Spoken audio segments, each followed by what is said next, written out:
হিমন্ত বিশ্ব শৰ্মা ডাঙৰে ৰাজনৈতিকভাৱে ইচ্ছা কৰিলে বিৰোধী দল মানে বচাইও ৰাখিব পাৰে, বিৰোধী দল শেষো কৰিব পৰা ক্ষমতাটো আছে। এটি যদি যাদু বুলি কওঁ তেতিয়া হিমন্ত বিশ্ব শৰ্মাৰ থাকে।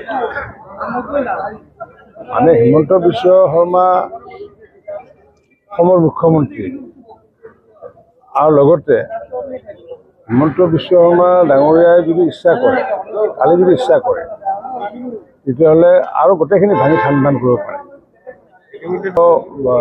অকল মানে কংগ্ৰেছ বুলি নহয়, অন্য যিবোৰ দল আছে, অন্য যিবোৰ বিৰোধী দল আছে, সেই বিৰোধী দলবোৰৰ লগতো যিটো সম্পৰ্ক মইতো বিশেষকৈ জানো, কাৰণ মই বিৰোধী বিধায়ক হিচাপে তেখেতক পাইছোঁ, চৰকাৰী হিচাপেও পাইছোঁ। মই হিমন্ত বিশ্ব শৰ্মা ডাঙৰে ৰাজনৈতিকভাৱে ইচ্ছা কৰিলে বিৰোধী দল মানে বচাইও ৰাখিব পাৰে, বিৰোধী দল শেষো কৰিব পৰা ক্ষমতাটো আছে।